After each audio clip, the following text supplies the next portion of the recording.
Hey Rayleigh, and anybody else watching, and welcome back to another message from your father. So today we are looking at the cupbearer to the king, and we are going to be looking at the first three chapters of that. So who is that? That's Nehemiah. So Nehemiah 1 through 3 today. If you remember, we've been looking at the response to their sin for the Israelites, and the sin specifically of intermarriage, and how God said, do not adopt the practices of the people that I am casting out before you, and do not marry into their families. Don't give your daughters to them, and don't give them your sons either. So don't intermarry with them, because you will be worshiping other gods if that happens. And that's what happens. So now the people have repented, and we have seen their response to that. Today, with the cupbearer of the king, we are going to be looking at the rebuilding of the walls of Jerusalem. So specifically, what is Nehemiah going to do when he learns about the walls of Jerusalem, and what is his response? So today we're going to look at that through the first three chapters today. So, chapter 1. The words of Nehemiah, son of Hakaliah. In the month of Kislev, in the 20th year, while I was in the citadel of Susa, Hanani, one of my brothers, came from Judah with some other men, and I questioned them about the Jewish remnant that survived the exile, and also about Jerusalem. They said to me, those who survived the exile are back in the province are in great trouble and disgrace. The wall of Jerusalem is broken down, and its gates have been burned with fire. When I heard these things, I sat down and wept. For some days I mourned and fasted and prayed before the God of heaven. Then I said, O Lord, God of heaven, and the great and awesome God, who keeps his covenant of love with those who love him and obey his commands, let your ear be attentive and your eyes open to hear the prayer of your servant is praying before you day and night for your servants, the people of Israel. I confess the sins we Israelites, including myself and my father's house, have committed against you. We have acted very wickedly towards you.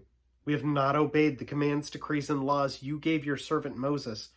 Remember the instruction you gave your servant Moses, saying, if you are unfaithful, I will scatter you among the nations. But if you return to me and obey my commands, then even if your exiled people are at the farthest horizon, I will gather them from there and bring them to the place I have chosen as a dwelling for my name. They are your servants and your people, whom you redeemed by your great strength and your mighty hand. O Lord, let your ear be attentive to the prayer of this your servant, and to the prayer of your servants who delight in revering your name. Give your servant success today by granting him favor in the presence of this man. I was cupbearer to the king. Chapter 2.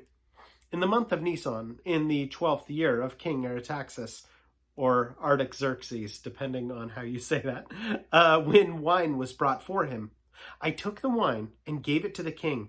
I had not been sad in his presence before, so the king asked me, why does your face look so sad when you are not ill? This can be nothing but sadness of heart.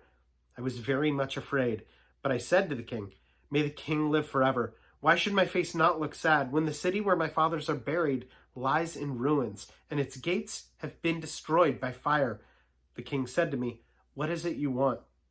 Then I prayed to the God of heaven, and I answered the king, if it pleases the king, and if your servant has found favor in his sight, let him send me to the city in Judah where my fathers are buried, so that I can rebuild it. Then the king, with the queen sitting beside him, asked me, how long will your journey take, and when will you get back? It pleased the king to send me, so I set a time. I said to him, if it pleases the king, may I have letters to the governors of the Trans-Euphrates, so that they will provide me safe conduct until I arrive in Judah. And may I have a letter to Asaph, keeper of the king's forest, so he will give me timber to make beams for the gates of the citadel by the temple, and for the city wall, and for the residence I may occupy. And because the gracious hand of my God was on me, the king granted my requests. So I went to the governors of the Trans-Euphrates and gave them the king's letters. The king had also sent army officers and cavalry with me. When Sanballat the Horonite and Tobiah the Ammonite official heard about this, they were very much disturbed that someone had come to promote the welfare of the Israelites. I went to Jerusalem, and after staying there 3 days, I set out during the night with a few men. I had not told anyone what my God had put in my heart to do for Jerusalem. There were no mounts with me, except the one I was riding on. By night I went through the valley gate, towards the jackal, well, and the dung gate, examining the walls of Jerusalem, which had been broken down, and its gates, which had been destroyed by fire. Then I moved on, towards the fountain gate and the king's pool, but there was not enough room for my mount to get through, so I went up the valley by night, examining the wall.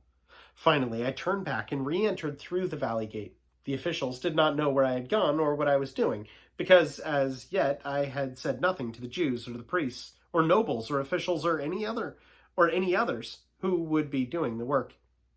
Then I said to them, "You see the trouble we are in. Jerusalem lies in ruins, and its gates have been burned with fire.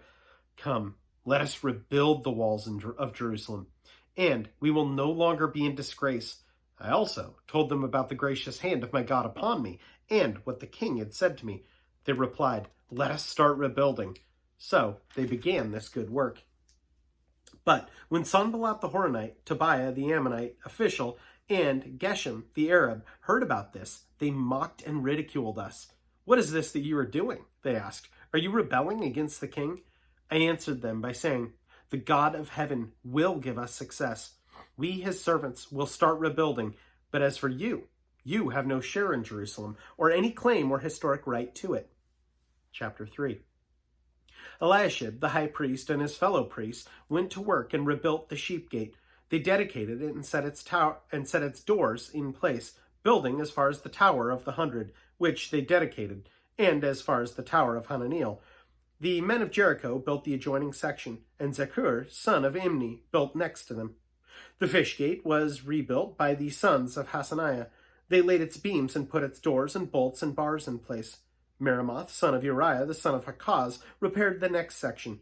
Next to him, Meshullam, son of Berechiah, the son of Meshabel, made repairs, and next to him, Zadok, son of Benah, also made repairs. The next section was repaired by the men of Tekoa, but their nobles would not put their shoulders to the work under their supervisors. Then Jasana gate was repaired by Joiada, the son of Paseah, and Meshullam, son of Besoiada. They laid its beams and put its doors and bolts and bars in place. Next to them, repairs were made by men from Gibeon and Mizpah, Meliath of Gibeon and Jadon of Maranoth, places under the authority of the governor of Trans-Euphrates. Uzziel, son of Harhiah, one of the goldsmiths, repaired the next section, and Hananiah, one of the perfume makers, made repairs next to that. They restored Jerusalem as far as the broad wall. Rephaiah, son of Hur, ruler of a half-district of Jerusalem, repaired the next section. Adjoining this, Jediah, son of Harumaph, made repairs opposite his house, and Hutash, son of Hashbonai, made repairs next to him. Malchijah, son of Harim, and Hashab, son of Pahath Moab, repaired another section, and the Tower of the Ovens. Shallum, son of Halohesh, ruler of a half-district of Jerusalem, repaired the next section, with the help of his daughters. The valley gate was repaired by Hanun and the residents of Zonah. They rebuilt it and its doors and bolts and bars in place. They also repaired 500 yards of the wall, as far as the dung gate. The dung gate was repaired by Malchijah, son of Rechab, ruler of the district of Beth Hakerem. He rebuilt it and put its doors and bolts and bars in place. The fountain gate was repaired by Shallun, son of Kol-Hozeh, ruler of the district of Mizpah.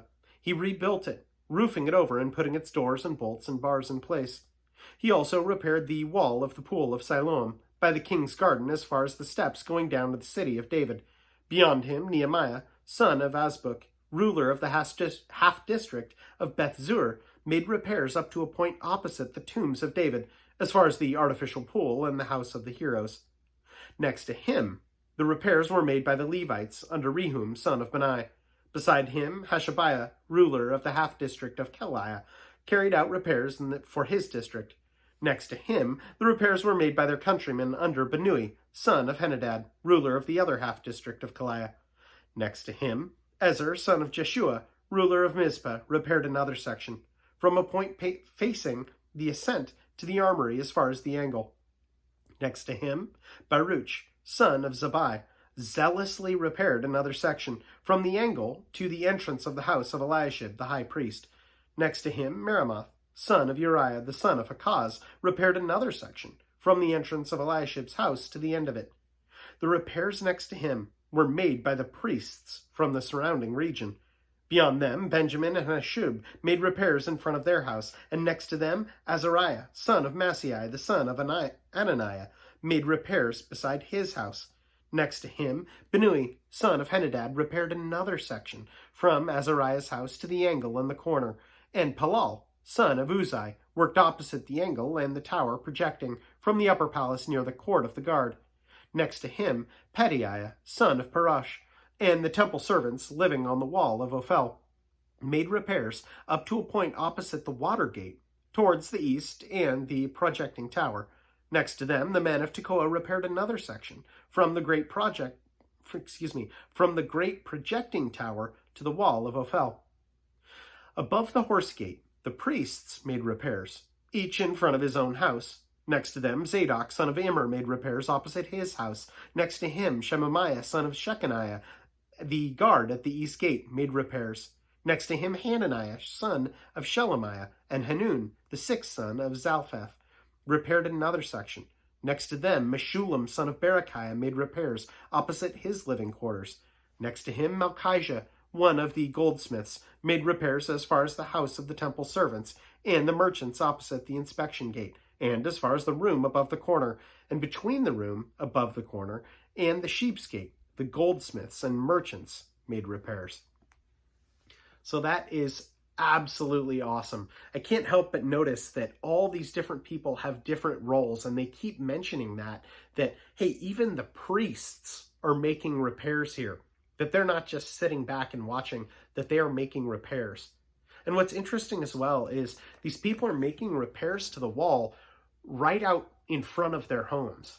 And I can't help but think that that was done on purpose. I mean, at least that would make sense, right? If I am repairing a section of wall in front of my house, I am absolutely going to take the most care that I can to reinforce it, to make it as strong as possible.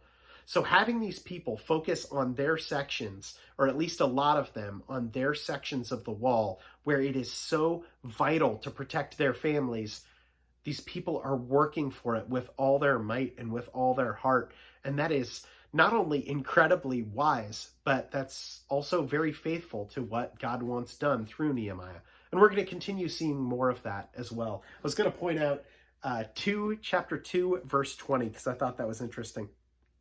2 verse 20 is Nehemiah's response to the opposition that he is getting. So he said, I answered them by saying, the God of heaven will give us success. We, his servants, will start rebuilding. But as for you, you have no share in Jerusalem or any claim or historic right to it. And I thought that's a great response, because that's part of my prayer for you, Rayleigh, is that instead of responding to man as you are so tempted to do, instead of responding to other humans from a human perspective, Nehemiah's response is really great here. He looks to God first, and he says, hey, God is who I'm reporting to. It's not about you. I'm looking to God, and that's awesome and so difficult to do. But good grief, I mean, that changes the perspective so massively, and it's so important. Keep your eyes on God, even when the world would question what that is. Anyway, know that I love you, and I cherish you so much, and I'm praying for you. For anyone else watching, know that I appreciate you, and I'll plan on seeing you tomorrow. Have a good one.